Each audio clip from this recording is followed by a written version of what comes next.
Olha só, você quer saber quais são os 7 erros que todos nós cometemos com o dinheiro, ou que pelo menos a maioria de nós já cometeu, ou ainda cometemos alguns desses erros?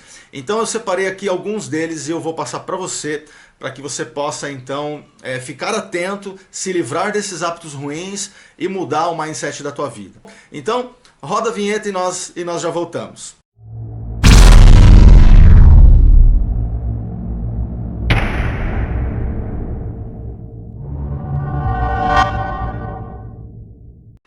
Oi, eu sou o Eduardo Santos e você está no Money Coaching Instituto, canal que surgiu para levar a educação financeira para as pessoas, para tentar mudar o mindset das pessoas, e esse é o meu objetivo. Se você ainda não me conhece, se é a primeira vez que você está aqui no canal, eu gostaria já de agradecê-lo, pedir para que você se inscreva no canal, para que você acione o sininho para começar a receber então o nosso conteúdo assim que ele estiver pronto todas as semanas. Se você já é nosso parceiro, se você já acompanha nossos vídeos, já é inscrito no canal, eu gostaria de pedir para você também dar um like aí para que os nossos vídeos possam chegar mais rapidamente aí para as pessoas. Tá? Bom, Aristóteles, que viveu cerca aí de 300 anos antes de Cristo, ele dizia o seguinte, ó: nós somos o que fazemos dia a dia. Portanto, a excelência, ela não é um ato, e sim um hábito. E essa frase ela é fantástica, porque é exatamente o que acontece. Não adianta você fazer coisas para alcançar a excelência. A excelência é o resultado de hábitos. E se os nossos hábitos forem hábitos bons, nós alcançaremos excelência em uma série de coisas em nossas vidas. Mas se nós tivermos hábitos ruins, esses hábitos, por mais atos bons, por mais coisas boas, por mais treinamentos e cursos que você faça, se você não corrigir os seus hábitos, você não vai alcançar a excelência. E o vídeo é sobre educação financeira, não é? Mas isso pode ser usado em qualquer coisa na sua vida. Mas nós vamos nos ater aqui aos hábitos financeiros, coisas que fazem com que a nossa vida financeira fique ruim, coisas que por mais que você tente através de outras situações, de conhecimento, de técnicas, que se você não mudar, a sua vida financeira ela não vai ser boa, tá bom? Então é muito comum que esses hábitos eles fazem parte ou façam parte de nossas vidas e nós nem percebemos. Então a primeira coisa, o primeiro erro, o primeiro hábito que impede as pessoas de serem felizes, de alcançarem a educação financeira é não se planejar. Planejamento é a primeira coisa, mas nós não vivemos numa... A vida financeira é engraçado isso, porque para muitas outras coisas nós nos planejamos. Por exemplo, se você é casado, provavelmente você se planejou para isso, ou minimamente, ou a maioria de nós pelo menos. Você começou a namorar, e aí quando o namoro começou a ficar uma coisa mais séria, um olhou para o outro e falou, olha só, poxa, nós poderíamos de repente pensar agora em construir algo juntos. Então as pessoas normalmente ficam noivos, começam a planejar comprar um imóvel ou pelo menos alugar um, planejar a viagem da lua de mel, se querem fazer uma festa, quanto que essa festa vai custar, começa a planejar daqui quanto tempo esse casamento pode acontecer. As pessoas fazem isso. Agora, a vida financeira, aquela nossa vida financeira, quando eu digo é o nosso dia a dia, nós não planejamos. Nós apenas acordamos, nos arrumamos, saímos para a rua e aí começamos a gastar sem pensar muito o que nós estamos fazendo. Então, a primeira coisa, o primeiro erro que nós temos é esse de não nos planejar. E como que nós podemos começar a mudar isso? A primeira coisa que eu te indico é o seguinte: dê uma reavaliada em seus valores. O que são valores? Valores são aquelas características mais marcantes que todos nós temos, que são coisas importantes para nós. Então eu peço para você o seguinte: faça um exercício, você e a sua família. Quais valores são realmente importantes para vocês? Tente imaginar daqui 20 ou 30 anos, onde é que você e a sua família pretende estar. Tenta imaginar uma foto, assim, um lugar, uma situação em que você possa visualizar de desejos ou de realizações, de sonhos, que nesse período vocês realmente gostariam, que são realmente importantes para vocês. Se você fizer isso, isso vai ser um bom exercício para trazer a motivação certa, para que você comece a se planejar, para que você sente com a tua família, abra mão daquelas coisas que de repente parecem boas ou que trazem algum conforto diariamente, mas que lá na frente isso não vai fazer sentido para você. Na verdade, são ladrões, são ladrões de sonhos. Alguns hábitos nossos roubam os nossos sonhos, porque a nossa vida passa a ser apenas um dia após o outro, fazendo, repetindo as mesmas coisas, e aí daqui 10, 20, 30 anos você não construiu nada. Você não realizou sonhos realmente importantes. Você apenas antecipou pequenos desejos. Então, a primeira coisa que eu digo para você, mudar esse primeiro hábito ruim, que é não se planejar e passar a fazer um planejamento, é reavaliar os seus valores. A hora que você tiver certeza realmente do que é importante realmente para você, você pode confiar em mim, você vai tirar aquilo que não é importante da tua vida e vai começar a trabalhar para que esses valores realmente aconteçam e para que aqueles sonhos realmente que sejam importantes em algum momento sejam realizados em sua vida, tá bom? Então, primeira coisa é reavalie os seus valores e faça o seu planejamento. Comece a planejar a sua vida de curto, médio e longo prazo. O que você precisa que aconteça no curto prazo, o que você e sua família realmente desejam para o médio prazo e os seus sonhos de longo prazo. Comece a colocar isso no papel, comece a se planejar, que você vai perceber que aos poucos você vai conseguir mudar esse primeiro erro, tá bom?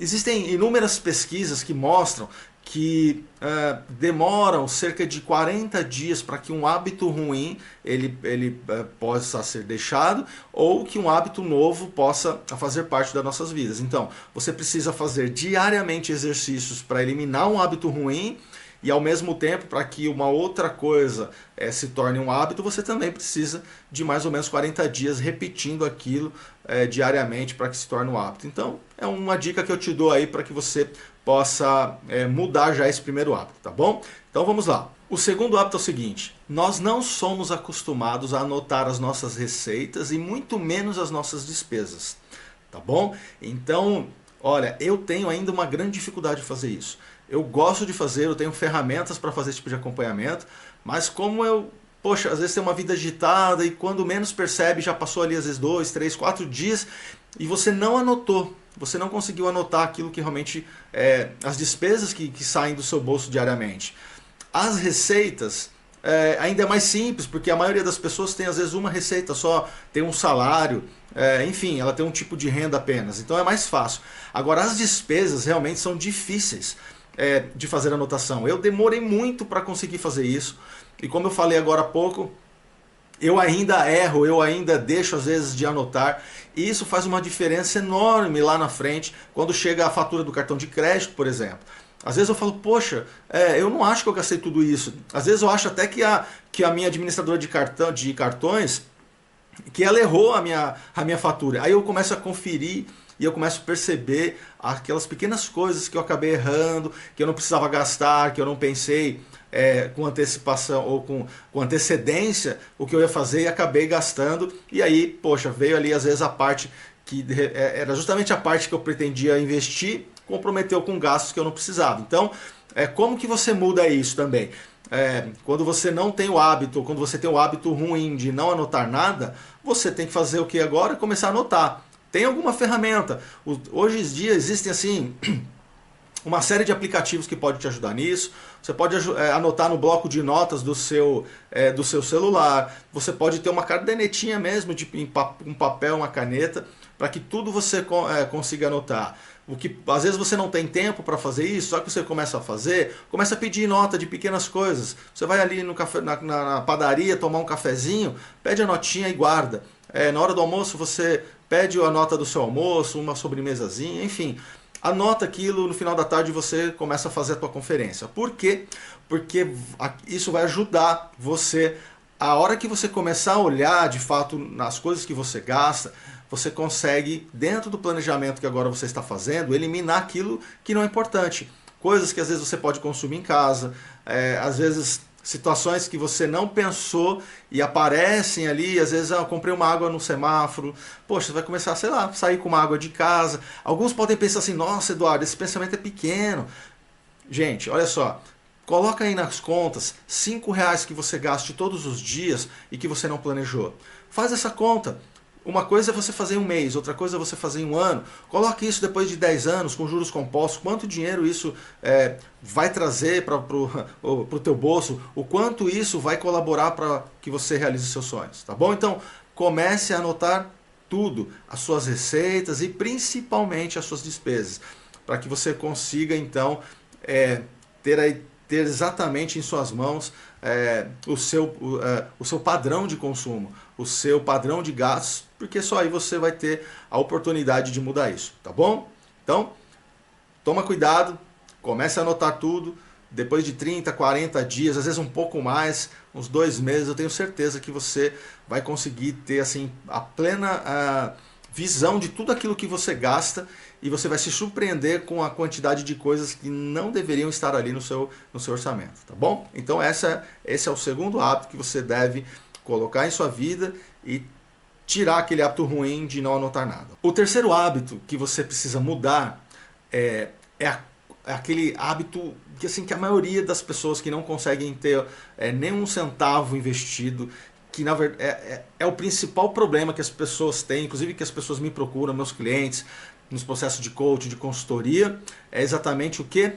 Compra ou gasto compulsivo.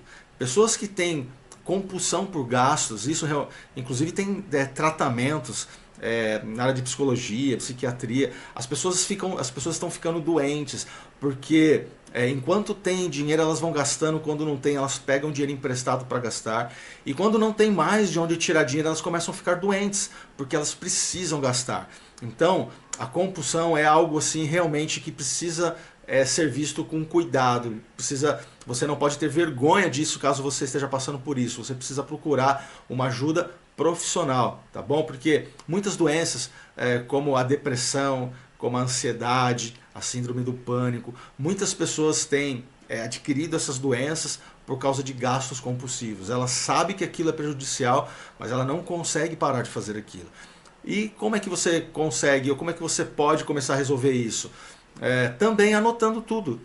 A maioria das coisas que as pessoas que têm essa dificuldade, que têm esse hábito ruim de comprar compulsivamente, a constatação que elas têm ao final de um período de compras, quando ela olha para tudo aquilo que ela comprou, ela percebe que, sei lá, 70%, 80% daquilo ela nunca vai usar. Ela apenas comprou. Ela tem, às vezes, 10 coisas parecidas, 10 coisas similares, tem 20, 30 relógios, tem 50 camisas, tem sei lá quantos sapatos, enfim. Essa compulsão por compras, ela faz as pessoas ficarem cegas e, obviamente, as pessoas vão à falência num tempo muito rápido até.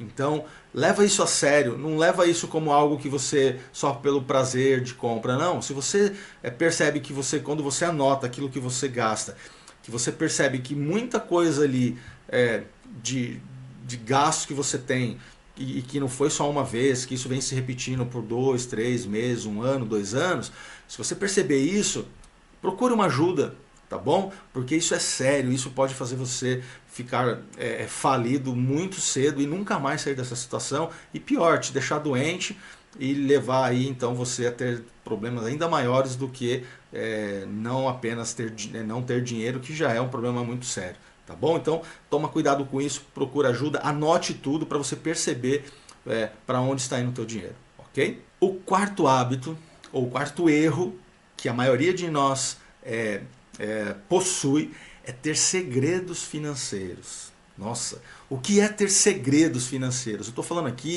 não estou falando para você sair falando da tua vida financeira para as pessoas, dizendo quanto você ganha, quanto você tem, não.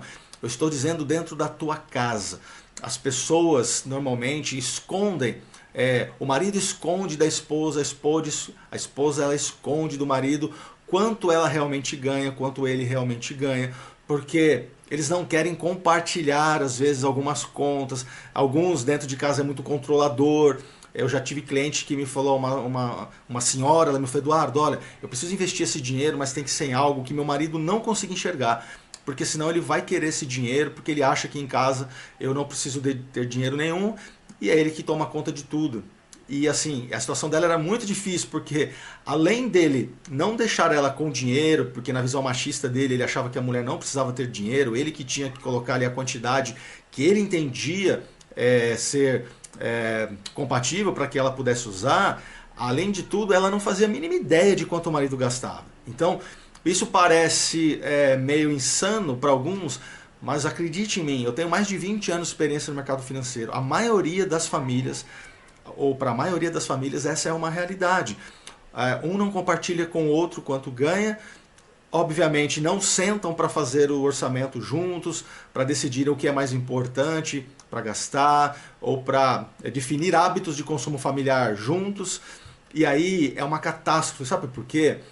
Porque um só fica sabendo o problema do outro, o quanto o outro está gastando, o quanto o outro está endividado, quando não tem mais saída, quando já está para perder algum bem, quando tem o nome negativado. E aí o que acontece? Muita briga, muita discussão, muito problema dentro da família, limitação para os filhos, porque nós chamamos isso de infidelidade financeira. É isso, você já ouviu falar nisso? A infidelidade financeira, ela inclusive é uma das principais causas de divórcio entre os casais.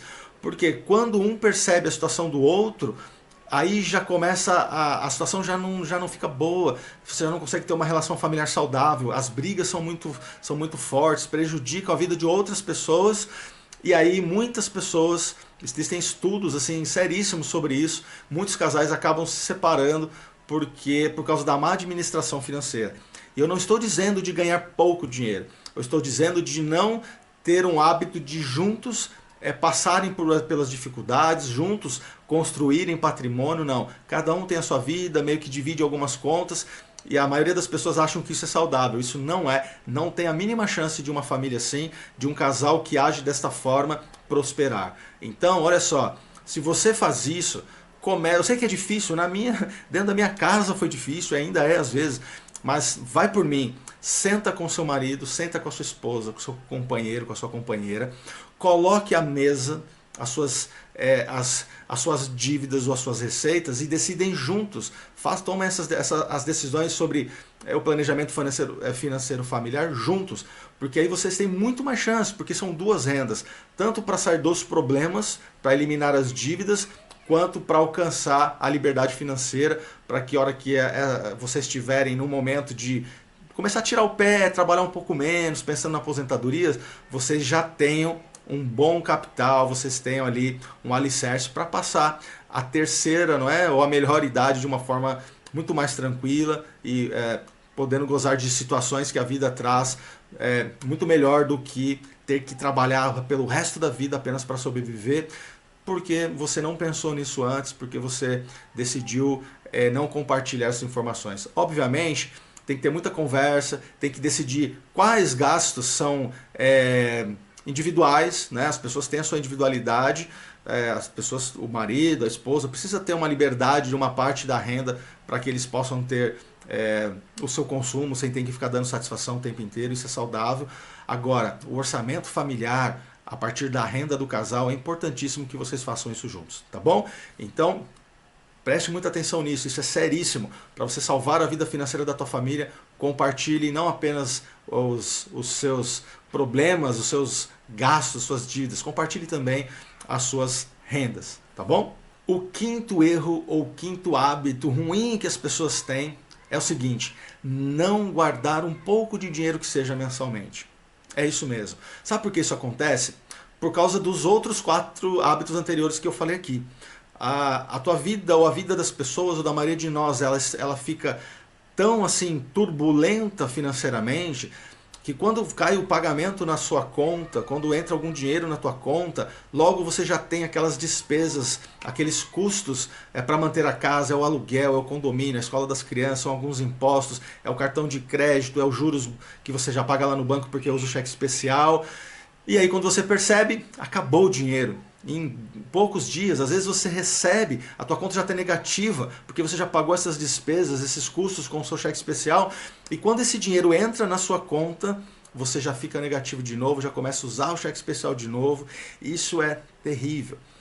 Mas o conselho que eu te dou para você começar a mudar isso é o seguinte: não importa quanto, mas comece agora fazendo assim que você receber o seu salário, assim que você tiver a tua renda, tiver o depósito da tua renda mensal, já separa uma pequena parte e guarde esse dinheiro, tá bom? Que seja 5%, 2%, se você puder um pouco mais, obviamente é melhor.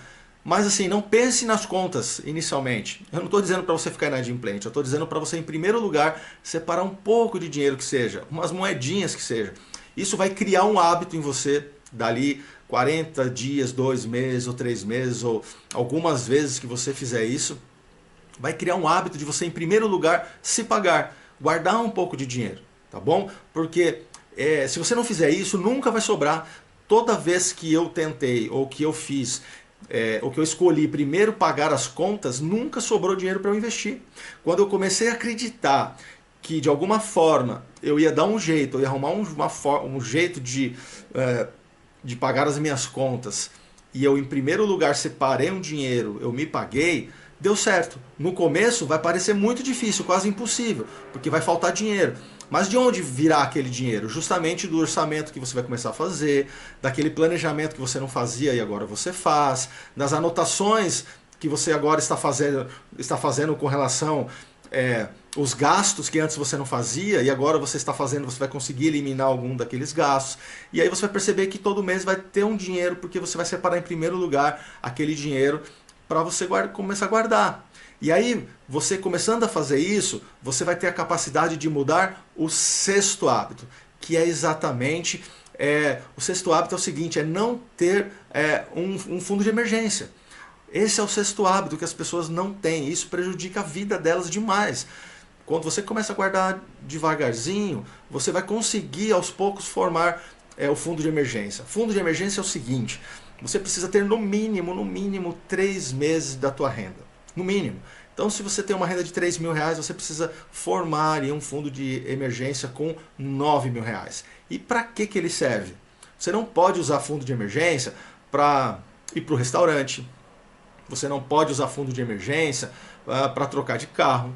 Você não pode usar fundo de emergência para, de repente, aumentar o teu consumo. Fundo de emergência, o nome já diz, é justamente para aqueles momentos inesperados. Então tá tudo bem na tua família, de repente teu filhinho ficou doente. E aí você vai ao médico, o médico fala, olha só, você vai precisar comprar esse remédio, esse antibiótico. E aí você fala assim, nossa, 200 reais, eu não tenho esse dinheiro. Ah, mas se você tem fundo de emergência, é de lá que você vai tirar. Porque ele existe justamente para isso, para esses momentos. Você está andando na rua, pegou um buraco no meio da rua, arrebentou a tua roda do teu carro. O que você vai fazer? Deixar teu carro parado na rua? Não pode. Se você não tem fundo de emergência, o que você faz? Você vai lá e se endivida. Toma empréstimo no teu cartão de crédito, no teu cheque especial, porque você precisa arrumar o carro. E aí piora a tua vida, porque agora, além de você não ter fundo de emergência, você tem uma dívida. Ah, mas se você tem fundo de emergência, é de lá que você tira esse dinheiro. É para essas situações que precisa existir o fundo de emergência. Porque a partir do fundo de emergência, você vai começar a ter mais... você vai aumentar a tua capacidade, o teu potencial agora, para começar a pensar nas suas metas, nos seus sonhos de médio e longo prazo. Tendo o fundo de emergência, você aí sim vai começar a fazer investimentos em algumas coisas que você não precisa de liquidez imediata. Tá bom? Então, a partir do momento em que você tem fundo de emergência, você vai também conseguir fazer ou eliminar o sétimo hábito, que é investir naquilo que você não conhece. Quando você começa a ter dinheiro, um pouco de dinheiro, o que acontece? Normalmente, você começa a ouvir recomendações do amigo do futebol que não entende nada de finanças, mas ele começa a te dar recomendações. Você vai almoçar, vai passar um final de semana ali na tua família, aquele cunhado, gente boa, vai te dar algumas indicações e por você não conhecer, de repente você confia e vai lá e faz o investimento.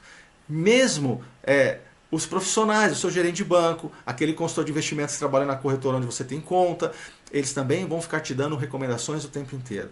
Nada disso é melhor do que você aprender a identificar os melhores investimentos que tem a ver com o seu perfil, com os riscos que você pode correr, com o tempo do dinheiro, com o tempo que aquele dinheiro vai poder ficar investido, com os objetivos, os sonhos que você tem para aquele dinheiro. Então, esse é um erro também, investir em coisas que você não sabe. É só sobrar um pouco de dinheiro, as pessoas começam a investir, e às vezes você perde dinheiro porque você acaba indo nas recomendações das pessoas, por mais que aquelas pessoas gostem de você. Se você investir naquilo que você não conhece, fatalmente ou potencialmente você terá uma grande chance de dar errado e perder dinheiro, ou de não ganhar dinheiro, tá bom? Então, esses 7 erros são erros muito comuns que acontecem na vida das pessoas e que eu espero que esse vídeo possa ajudá-lo a identificar se você tem alguns deles, para você eliminar esses erros, colocar novos hábitos aos poucos no lugar, e assim eu tenho certeza que você vai poder alcançar a tua independência financeira em muito menos tempo do que você imagina. Tá bom? Um grande abraço, nós nos encontramos no próximo vídeo. Até mais!